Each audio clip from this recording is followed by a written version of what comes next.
अस्सलाम वालेकुम ख़ातिन हज़रात, मैं हूँ इसरार अहमद कसान। ख़ातिन हज़रात, मैरीटाइम अफेयर्स के हवाले से आज हमने प्रोग्राम करना है और बात करनी है इंडियन ओशन रीजन की, और जिसमें आपको पता ही है कि कितनी आजकल मसाइल चल रहे हैं। चाइना की वहाँ पे प्रेजेंस है, यूएस की प्रेजेंस है, फिर ऑब्वियसली इंडिया है, पाकिस्तान उसमें है।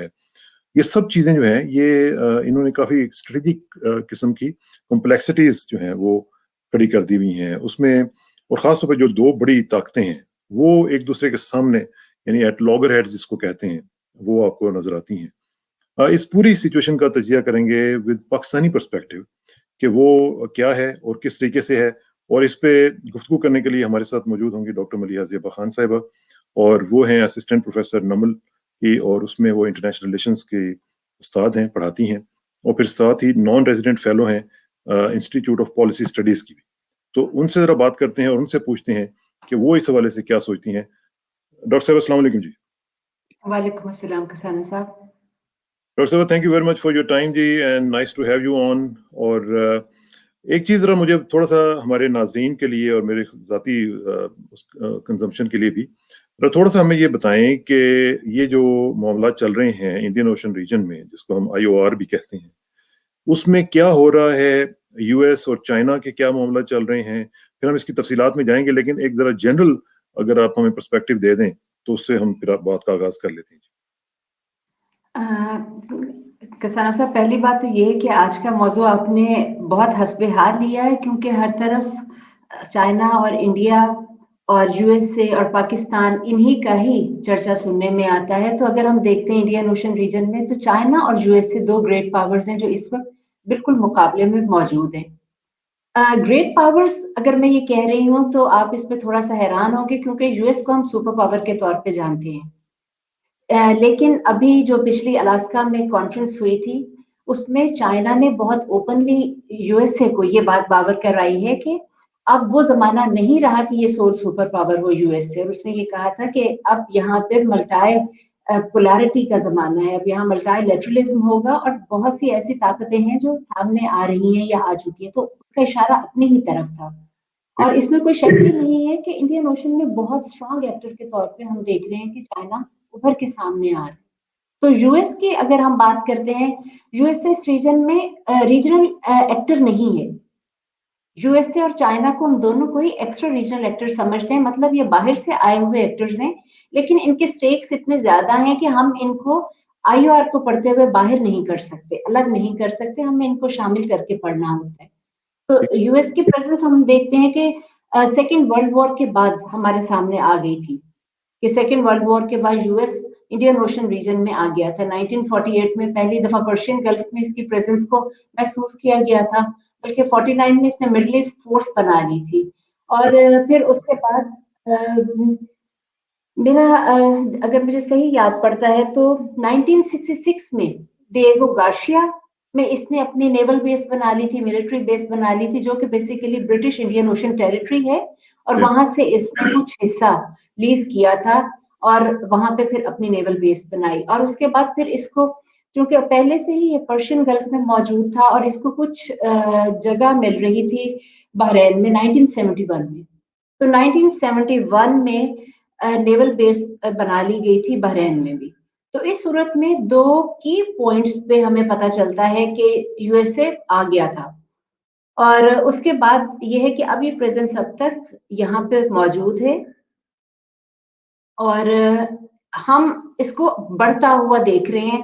पहले हम समझते थे कि यूएसए सिर्फ एक वाहिद पावर है जो वर्ल्ड ऑर्डर बना रही है, खासतौर पर मैरीटाइम ऑर्डर, जिसको मैं मेंशन करती होती हूँ कि ये ब्लू ऑर्डर है बेसिकली। लेकिन अब हमें ये महसूस होता है कि इवन सिर्फ वर्ल्ड ऑर्डर नहीं, बल्कि ब्लू ऑर्डर भी यहाँ पे शेक हो रहा है। वो जो ब्लू ऑर्डर यूएस से एस्टेब्लिश कर रहा था, अब चाइना उसको शेक कर रहा है। अब एक अच्छा, चैलेंजर ये के जरा तौर थोड़ा सा पर थोड़ा सा ब्लू ऑर्डर थोड़ा सा जरा डॉक्टर साहबा ये ब्लू ऑर्डर को जरा एक्सप्लेन कर दें कि ब्लू ऑर्डर वो अमेरिकन कैसे बना रहे थे। अच्छा, ब्लू ऑर्डर अमेरिकन इस तरह बना रहे हैं कि इससे पहले अमेरिका का टोटल कंट्रोल था, न सिर्फ ये कि लैंड पॉलिटिक्स पे, बल्कि जितनी आप समझिए कि मैरिटाइम डोमेन में कोई एक्टिविटीज थी, जो इसमें लॉ मेकिंग हो रही है, जितने यहाँ पे जितने रेगुलेशंस बन रहे हैं, मतलब जिसको हम कहते हैं गवर्नेंस, ओशन ओशन गवर्नेंस के लिए जितनी अटेम्प्ट्स की गई थी या जो कुछ इसमें इंस्ट्रूमेंट्स एस्टेब्लिश किए गए, उन सब में यूएसए का बहुत बड़ा किरदार था। और इस हिसाब से वो ज़ाहिर-सी बात है कि जो फिर एक बनाने वाली ताकत होती है, उसका इन्फ्लुएंस नज़र आता है। तो हमें नज़र आता रहा है कि यूएस का इन्फ्लुएंस पानियों में भी उसी तरह था और इसकी बहुत बड़ी मिसाल यूएसए के 4 नॉब्स हैं, जो वो अपने लिए मतलब फ्रीडम ऑफ नेविगेशन के ऑपरेशंस करता रहा है हमेशा से। हालाँकि वो जो United Nation Convention on law of the sea है, उसमें पूरे का पूरा नहीं उसने उसको किया हुआ रेटिफ़ाई, उसका कुछ पोर्शन है जिसको वो साइन उसने किया था, रेटिफ़ाई किया था, लेकिन उसके बाकी के लॉज़ और उसने जिसकी नहीं किए। बाज़गश्त हमने पिछले दिनों में ज़रा सुनी भी थी, उस पे हम आएँगे, लेकिन बिल्कुल। उसकी बात हम करेंगे। जी, प्लीज़ गो अहेड। तो इसका इसका ये मतलब है कि अगर कोई ताकत अपना ये हक समझती है कि वो जब भी चाहे वो फ्रीडम ऑफ नेविगेशन के नाम पे समंदर में या फ़ज़ा में कहीं पे भी वो ऑपरेशन लॉन्च कर सकती है, तो इसका ये मतलब है कि वो फिर मैरीटाइम ऑर्डर भी वही एस्टेब्लिश कर रही है, बिल्कुल उसी तरह जिस तरह वर्ल्ड ऑर्डर वो एस्टेब्लिश ठीक, कर रहे थे। लेकिन अब आज के ज़माने में चाइना बहुत स्ट्रॉन्ग चैलेंजर के तौर पे हमें सामने नज़र आता है, क्योंकि चाइना की जो नेवी है, जिसको हम आम तौर पे हम जो जानते हैं कि प्लान कहते हैं, पीपल्स लिबरेशन आर्मी नेवी। तो ठीक, ठीक। उसकी जो हमें यहाँ पे प्रेज़ेंस नज़र आती है और हमें ये पता चलता है कि वो अ, जापान से लेकर अब यहाँ तक वो मुकम्मल तौर पे नज़र आ रहा है, पैसिफिक से शुरू होता है, वो इंडियन ओशन को कवर कर रहा है। बीआरआई की सूरत में तो ख़ास तौर पे उसकी समंदरों में भी प्रेज़ेंस बहुत ज़्यादा यहाँ पे इनेविटेबल हो गई। अब आप उन्हें इनकार नहीं कर सकते कि उनकी नेवी यहाँ पे ना नज़र आए। तो ठीक। इसका मतलब है कि अब ब्लू ऑर्डर भी शेक हो गया। वो जो ब्लू ऑर्डर सिर्फ यूएस से सेट कर रहा था, अब उसमें यकीनी तौर पे चाइना एक चैलेंजर के तौर पे आ चुका। अच्छा, ये ज़रा थोड़ा-सा बताएँ कि चाइना की तरफ तो हम आते हैं, लेकिन ये जो वेस्टर्न इंडियन ओशन में जो स्टेट्स हैं, उनमें अमेरिका के क्या इंटरेस्ट्स हैं? क्यों वो इतना ज़्यादा वहाँ पे वो समझता है कि वहाँ पे उसकी स्टेक्स हैं? तो अगर उसका हमें ज़रा थोड़ा-सा बताएँगे तो ओवरऑल सिनेरियो हमारे लिए समझने में आसानी हो जाएगी। वेस्टर्न इंडियन ओशन की जब हम बात करते हैं तो देखिए सबसे पहले जो हमें वहाँ का यूएस का नेशनल इंटरेस्ट नज़र आता है, वो है वहाँ के एनर्जी रिसोर्सेज़।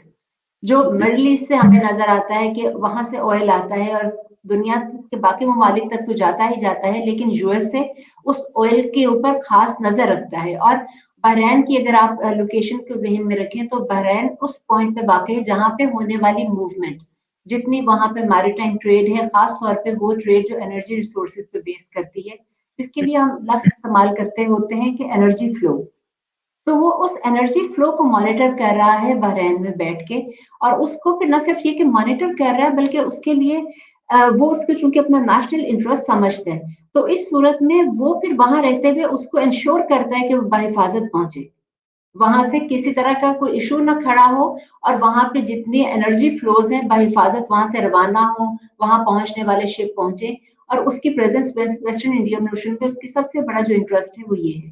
फिर अगर आप देखिए तो दूसरी चीज़ मैं समझती हूँ, यूएस का वेस्टर्न इंडियन ओशन में होने का ये भी एक बहुत बड़ा पर्पज़ है कि वहाँ उसे मौजूद रह के ईरान को भी काउंटर करना है और उसे वहाँ पे इन तमाम एक्टिविटीज़ को सुपरवाइज़ करना है जो इस रीजन में हो रही हैं। अगर आप देखिए तो यूएस की कन्वर्जेंस जो सऊदी अरेबिया के साथ है, जो सऊदी अरेबिया के साथ इतने अरसे से हम देख रहे हैं कि यूएसए वहाँ पे मौजूद भी है, ना सिर्फ ये कि फिज़िकली मौजूद है बल्कि सऊदी अरेबिया की पॉलिसी मेकिंग तक पे उसका काफ़ी हद तक इन्फ्लुएंस है और वो डायरेक्टली तो नहीं मगर इनडायरेक्ट इन्फ्लुएंस जो होता है, वो कहीं न कहीं आपकी पॉलिसी मेकिंग को अफ़ेक्ट कर रहा होता है। तो उस वजह से हमें मिडल ईस्ट में ये मुकम्मल तौर पे नज़र आता है कि वो मौजूद हैं और तीसरा इसका एक और पहलू ये भी है कि रेड सी में इज़राइल, बिल्कुल, बिल्कुल। तो उस सूरत में भी उसका जो नेशनल इंटरेस्ट है, इज़राइल उसका नेशनल इंटरेस्ट है बेसिकली। और एब्सोल्युटली। रेड सी में जब वो वहाँ मौजूद है, तो इसका ये मतलब है कि यूएस वेस्टर्न इंडियन ओशन में रहते हुए न सिर्फ इनको बल्कि अब आगे जो एक पोटेंशियल उनके सामने चीज़ आएगी, वो ये आएगी कि पिछले कुछ कुछ सालों से यूएस की जो इन्वेस्टमेंट थी, ज़्यादातर तो इन्वेस्टमेंट उसकी अफ्रीका में ह्यूमैनिटेरियन ग्राउंड्स पे होती रही है, लेकिन अदरवाइज़ भी जो इकोनॉमिक इन्वेस्टमेंट वो कर रहे थे, उस इन्वेस्टमेंट में भी खातिर-ख़्वाह कमी आई है, बल्कि अब ज़्यादातर जो वहाँ पे इन्वेस्टमेंट हो रही है, वो है जो चाइना इन्वेस्ट कर रहा है। तो अगर यहाँ पे यूएस मौजूद होगा तो वो ऑब्वियसली उसके लिए ये चीज़ ज़रूरी हो जाएगी कि वो वहाँ पे मौजूद रहते हुए न सिर्फ ये कि वो मिडल ईस्ट को देखेगा, बल्कि मिडल ईस्ट से हटके भी अगर आप देखिए तो वो अफ्रीका तक नज़र रखने के काबिल हो जाएगा। ख़ास तौर पे ये कि अगर हम देखें कि जिबूती में उसकी एक बेस भी मौजूद है, तो बेस मौजूद है बेसिकली ऑलरेडी। वहाँ से टास्क फोर्सेस को मूव किया जाता है कि वो यही वाली चीज़ के जितने ग्लोबल फ्लोज़ हैं, ये एंश्योर हों कि ये सिक्योरली पहुँच रहे हैं और इनकी सिक्योरिटी में कोई प्रॉब्लम नहीं है। ठीक है। अच्छा, अब साथ ही दूसरा जो जुड़ा हुआ क्वेश्चन हमारे लिए बहुत ज़्यादा है, वो है इंडिया के हवाले से। हम देख रहे हैं कि दिन-ब-दिन जो कन्वर्जेंस है of interest between US and India, वो बढ़ती जा रही है और उसमें ज़ाहिर है कि हमारे लिए भी अलार्मिंग सिचुएशन है। अगर वो वहाँ पे मामलात ज़्यादा आगे बढ़ते हैं, तो फिर हमें भी उसकी तैयारी करनी पड़ेगी। अब वो क्या हो रहा है और वो क्यों हो रही है? इतनी स्ट्रैटेजिक कन्वर्जेंस कैसे हो गई है यूएस और इंडिया के दरमियान? यूएस और इंडिया की स्ट्रेटेजिक कन्वर्जेंस के पीछे एक पूरी तारीख है, मैं समझती हूँ। अ, अगर आप देखिए तो 1947 के बाद जब पार्टीशन हुई थी, तो हमने देखा कि यूएस इलाके में मौजूद होने के बावजूद उसके ताल्लुकात इंडिया के साथ एक आम जिसको डिप्लोमेटिक रिलेशंस कहते हैं वो तो थे, लेकिन हमने उसको इंडिया को कभी भी अलायंस का हिस्सा नहीं बनते हुए वहां पे पाया। हमने ये देखा कि वो अलायंसेस से बाहर रहते हुए भी एक सिग्निफिकेंट रोल भी प्ले करता है। न सिर्फ ये बल्कि मैं ये समझती हूँ कि इंडिया किसी अलायंस का हिस्सा ना होते हुए भी विनिंग पोजीशन में रहा। उसको इंटरेस्ट भी उसके सब हासिल होते रहे, उसको असिस्टेंस भी मिलती रही समहाउ। यहाँ पे यहाँ पे आप ये कह लीजिए कि इंडिया की जो फॉरेन पॉलिसी थी, उसने उसको इस तरीके से रखा कि वो किसी के साथ अलाइड ना होते हुए भी बेहतर हालत में रही और वो ज्यादा हासिल करते रहे उसके निस्बत उन उन स्टेट्स के जो अलायंस में हैं, जैसे पाकिस्तान था। अगर अगर अब हम देखते हैं तो 9/11 के बाद से जो खत्ते में हमें तब्दीलियां नजर आई, जिसमें सबसे बड़ी चीज वॉर ऑन टेरर थी। तो वॉर ऑन टेरर के लिए जो अलायंस बनाया गया था, उसको इंडिया पूरी तरह सपोर्ट कर रहा था, लेकिन फिर भी वो एक प्रॉपर अलायंस का हिस्सा नहीं था, क्योंकि उसकी जरूरत नहीं थी। उसने ऑफर तो किया था, लेकिन उसकी जरूरत नहीं थी यूएसए को, क्योंकि उसे जो जियो स्ट्रेटेजिक लोकेशन है इंडिया की, उसका कोई खास फायदा नहीं था यूएसए को अफगानिस्तान के लिए। लेकिन ये कि अदरवाइज उसकी पूरी सपोर्ट थी। लेकिन ये आगाज स्ट्रेटेजिक पार्टनरशिप का होता है 2005 से, जब civil nuclear deal deal sign होती है। फिर उसी की कंटिन्यूटी में मतलब एग्रीमेंट्स काफी साइन हो रहे होते हैं। 2007 में वो उन्होंने रेटिफाई कर दिया था और उसके बाद से हमने देखा कि यूएसए के साथ इंडिया की कन्वर्जेंस बहुत ज्यादा हो गई। और यहाँ पे मैं आपको एक इंटरेस्टिंग चीज बताऊं कि ये जो कन्वर्जेंस थी, इसकी बहुत बड़ी जो एक सूरत है वो ये है कि आप अलाइड हैं या आप स्ट्रेटेजिक पार्टनर हैं। अगर आप ठीक। अलाइड होते हैं तो आपके लिए ये मैंडेटरी हो जाता है कि जो उस रिजीम को होल्ड कर रहा है हेजमन, आप उसके हिसाब से चलेंगे, आप उसकी कंप्लायंस करेंगे। लेकिन अगर आप स्ट्रेटेजिक पार्टनर होते हैं तो उस सूरत में you are free to go. उस सूरत में आप अपने फैसले खुद करते हैं, आप उनकी रजामंदी या उनके इल्म में लाए बगैर कुछ नहीं करते, लेकिन आप पाबंद नहीं होते। ठीक। आप अपने फैसले खुद करते हैं। तो यहाँ पे अगर आप देखें, इस कन्वर्जेंस की सूरत है स्ट्रेटेजिक पार्टनरशिप। और अब इस स्ट्रेटेजिक पार्टनरशिप को हम मजीद मजबूत होता हुआ देख रहे हैं, जब हमें ये अंदाजा होता है कि इंडिया और यूएसए के दरमियान, आप सब लोगों ने सुना होगा, अक्टूबर 2020 में एक साइन हुआ था, एक सीरीज थी मुआहदों की जो शुरू तो हुई थी 2002 से, लेकिन ये अभी 2020 में बैका के नाम से हमने देखा कि एक 5 ये जो एग्रीमेंट्स की। फाउंडेशनल एग्रीमेंट्स हुए थे। जी, बिल्कुल। तो अब जब इनके ऊपर हम नज़र रखते हैं तो ये इतने स्ट्रॉन्ग एग्रीमेंट्स हैं कि ये यहाँ पे बेसिकली इसका जो कोर पर्पस नज़र आता है वो इंडिया के लिए चाइना, जो कि पहले ही चाइना इंडियन फॉरेन पॉलिसी का कॉर्नरस्टोन है। और खास तौर पे अगर हम देखते हैं कि जो लद्दाख में मिलिट्री स्टैंड ऑफ हुआ था, तो उसकी वजह से मुझे ये लगता है कि इंडिया जैसे मजबूर हुआ हो कि फौरी तौर पे इसका अरेंजमेंट करे, और अगर उसे चाइना को काउंटर करना पड़ता है तो वो क्या करे। तो ये उस सूरत में जो बैका वाले एग्रीमेंट्स हैं, ये इंडिया को सपोर्ट कर रहे हैं ये देखने में कि उसके दुश्मन कहाँ-कहाँ पे हैं, उसको वो तमाम मालूमात, वो तमाम इंटेलिजेंस जो हम कहते हैं कि रियल टाइम इंटेलिजेंस है, वो उसको हासिल हो रही है इन एग्रीमेंट्स की रूह से। वो तमाम चीज़ें, वो इंटेलिजेंस के ड्रोन्स कहाँ हैं, मिसाइल्स कहाँ हैं, किस तरह की मूवमेंट कहाँ पे हो रही है, वो वहाँ फ़ज़ा में हो वो या पानियों में हो या ज़ेरे आब हो, हर तरह की मूवमेंट के बारे में मालूमात एक दूसरे के साथ एक्सचेंज करने के पाबंद है इंडिया और यूएसए। तो इस सूरत में हम ये देखते हैं कि कन्वर्जेंस ज़्यादा सिग्निफिकेंट होती जा रही है और इसके बाद इंडिया यकीनी तौर पे एक मजबूत पोजीशन में आ चुका है कि वो यहाँ पे चाइना को काउंटर कर सके, क्योंकि चाइना श्रीलंका में मौजूद है। यमन टोटा वगैरह में। बिल्कुल। अब जब वो श्रीलंका में मौजूद है, अगर वो बांग्लादेश और म्यांमार के साथ अपने बीआरआई के अंडर उसके एग्रीमेंट्स चल रहे हैं, दूसरी तरफ अगर आप देखिए तो पाकिस्तान के साथ हैं, अफ्रीका के साथ हैं, ठीक, 65 मुल्कों के साथ इस वक्त चाइना BRI है, अपने ठीक है। बीआरआई को एक्सटेंड कर अच्छा, चुका है। अभी आपने तो ये स्ट्रेटेजिक कन्वर्जेंस की बात की है, जी, तो जी। साथ ही हम देख रहे हैं कि स्ट्रेटेजिक कन्वर्जेंस के साथ साथ डाइवर्जेंस भी शुरू होगी, और वो फोनऑप्स के हवाले से हुई है। उनका जो इंडियन इकोनॉमिक एक्सक्लूसिव जोन है, उसमें वो दर आए हैं और उसमें घुस आए और विदाउट एनी नोटिस आ गए, और फिर खुद ही प्रेस रिलीज भी जारी कर दी कि जनाब हम आए थे। और वो तो चुप करके शायद ना भी बताते इंडियंस, लेकिन उन्होंने खुद ही बता दिया, भंडा फोड़ दिया सारा चौक चौक के अंदर। तो ये क्या हुआ? मैं समझती हूँ किसाना साहब कि ये अ, जिसको कहते हैं कि एक दूसरे के लिमिट्स को टेस्ट करने के लिए ये एक तरह एक मैसेज, मेरा ख्याल है कि ये इंडिया को भी मैसेज दिया गया है कि हम चाहें तो हम फोनॉप्स को, अगर से आप हमारे स्ट्रेटेजिक पार्टनर हैं लेकिन आप हमारे एलाय नहीं हैं, तो हम चाहें तो हम आपके पानियों में भी आ सकते हैं। क्योंकि अगर वो लक्षद्वीप के पास पहुंच गए, अगर वो वहां पे आगे उनके एक्सक्लूसिव इकोनॉमिक जोन में, जो कि जो अनक्लॉज है United Nation Convention on law of the sea, उसके मुताबिक आप एक्सक्लूसिव इकोनॉमिक जोन में कोई मिलिट्री ऑपरेशन नहीं कर सकते। और एक नॉर्म है, हालांकि इनके पास इनोसेंट पैसेज का राइट होता है वॉरशिप्स के पास, लेकिन एक नॉर्म है कि जितने वॉरशिप्स हैं उन्हें पहले उस स्टेट को इन्फॉर्म करना पड़ता बताना पड़ता है, ठीक। है। अब जब वो उसको बताए बगैर, न सिर्फ ये कि बताए बगैर, बल्कि उन्होंने मिलिट्री ऑपरेशन एक एक्सरसाइज की ना, फॉनॉप इज एन एक्सरसाइज, एक मिलिट्री एक्सरसाइज की है, वहां पे आके उन्होंने एक मैसेज कन्वे किया इंडिया को कि हम जब भी चाहें हम फ्रीडम ऑफ नेविगेशन के नाम पे हम आपके पानियों में भी आ सकते हैं। तो इसका ये मतलब है कि ये इंडिया को भी मोहतात होना है, और यही मैसेज इस सूरत में बाकी के मुल्कों को भी जा रहा है, क्योंकि फोनॉप्स एक नई चीज तो नहीं है। फोनॉप्स बहुत अरसे से हो रहे हैं, 40 साल से यूएस से फोनॉप्स कर रहे हैं। हाँ, हाँ।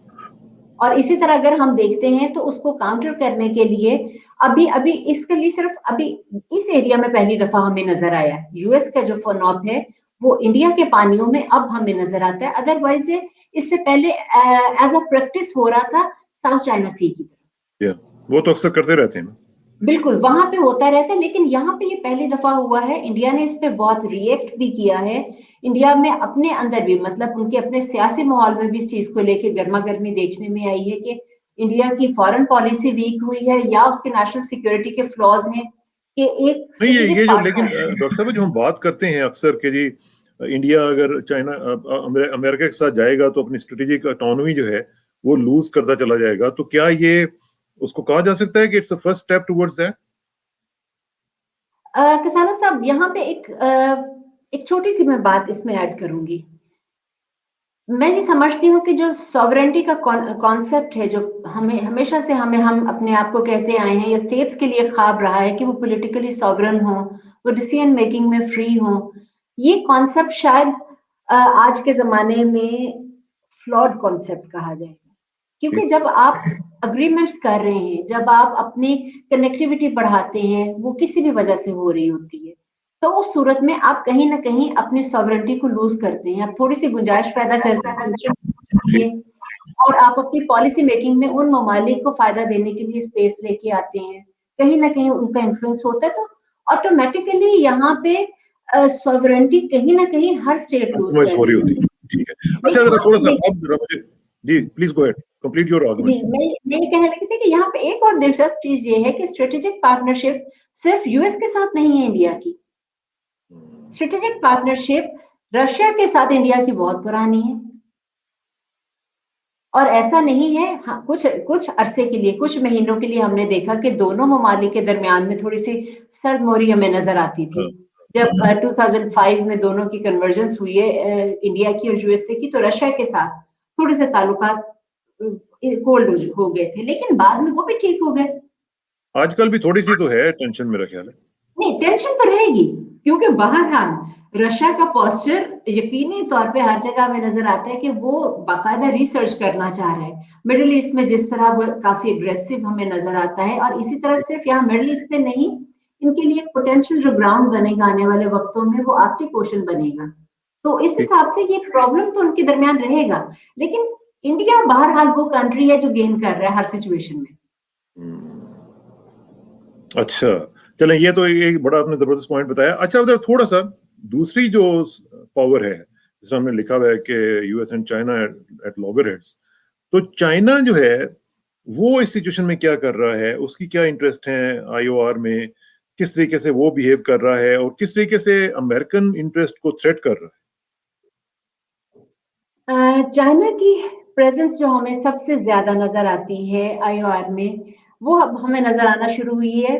पहले से खैर ट्रेड का वॉल्यूम उसका बहुत ज़्यादा है इस रीजन में, उसकी ऑयल की जो रिलायंस है, वो सब की सब वो ऑयल था, वो एनर्जी रिसोर्सेज़ थे जो आपके मिडल ईस्ट की तरफ से आते थे, क्योंकि चाइना एक बड़ी इकोनॉमी के तौर पे अब सामने आया है, लेकिन इमर्जेंस उसकी इकोनॉमिक इमर्जेंस तो हमें नज़र आ रही थी।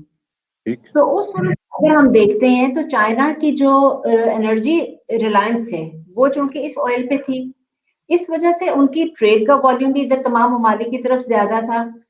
अब देखते हम ये हैं कि जब मलाक्का डायलेमा की बात हुई, ये कि अगर किसी भी वजह से स्ट्रेट ऑफ मलाक्का यहाँ पे रोक दी जाती है, चाहे वो इंटेंशनली रोकी जाए या कोई एक्सीडेंट हो जाए, जिस तरह पिछले दिनों सुएज़ कैनाल में हुआ और ट्रैफिक वहाँ पे रुका रहा।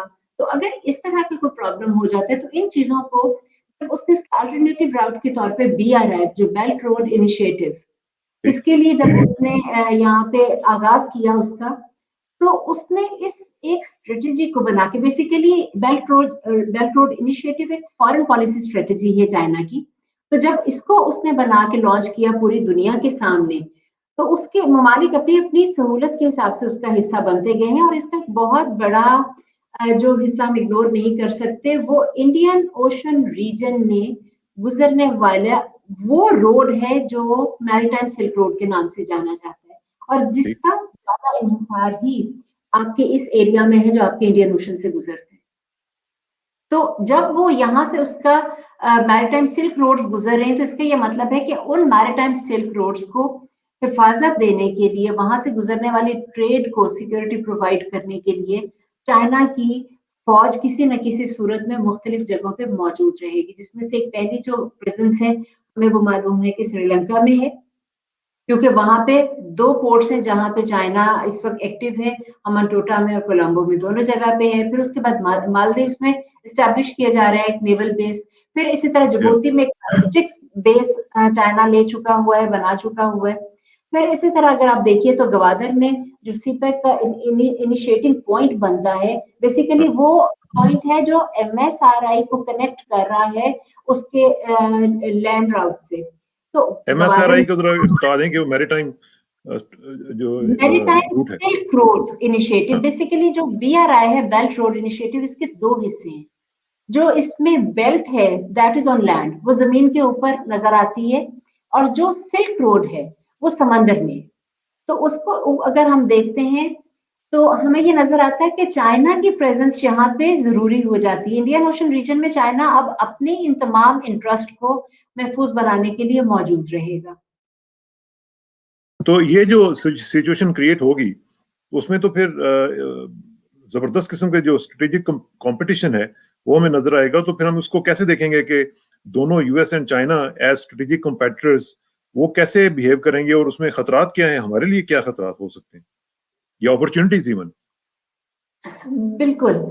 ऐसा ही है, और मैं ये समझती हूँ कि इसमें यूएसए ने काउंटर करने के लिए, इस मूव को काउंटर करने के लिए उसने कुछ स्टेप्स लिए हैं। क्योंकि चाइना का इतना बड़ा मंसूबा जो कि ना सिर्फ ये कि वो इकोनॉमिक कनेक्टिविटी और कल्चरल कनेक्टिविटी की बात करता है, ये दो लफ्ज तो इस्तेमाल किए जाते हैं कि बेल्ट एंड रोड इनिशिएटिव, कि इसका जो मकसद है वो इकोनॉमिक कनेक्टिविटी और कल्चरल कनेक्टिविटी है। लेकिन तीसरा जो इसका इम्पैक्ट है, जो BRI के अपने विजन में लिखा हुआ है, that is political connectivity and influence. जिन ममालिक के साथ चाइना की ये सारा मूवमेंट होगी, सारी एक्टिविटी होगी, वो तमाम ममालिक के साथ हम देखें तो फिर चाइना का पॉलिटिकल इन्फ्लुएंस भी बढ़ेगा। तो मैं समझती हूँ कि ये वो पॉइंट है जहाँ पे आके ये हमें खुद से सोचना चाहिए कि क्या ये USA बर्दाश्त करेगा इसको, जो सोल सुपर पावर था, पूरी दुनिया जिसके इशारे की मुंतजिर थी, वो दुनिया के जिस भी हिस्से में चाहता था वो अपनी एक मॉनरो डॉक्ट्रिन के तहत कहीं पे भी लश्करकशी भी कर सकता है, वो भेज सकता है अपने फोर्सेस को, या वहां के हालात को वो बदल सकता है। तो उस हिसाब से क्या इंडिया USA आराम से बैठेगा? नहीं। USA ने उसको काउंटर करने के लिए जो एक स्ट्रेटेजिक कंपटीशन का अब जो सिनेरियो एस्टैब्लिश हो गया इन दो के दरमियान, चाइना और USA के दरमियान, वो BRI को काउंटर करने के लिए उसने एक नेटवर्क इंट्रोड्यूस करवाया है जिसका नाम है ब्लू डॉट नेटवर्क। हम उसको BDN कहते हैं। अब BDN करवाया गया है नवंबर 2019 में।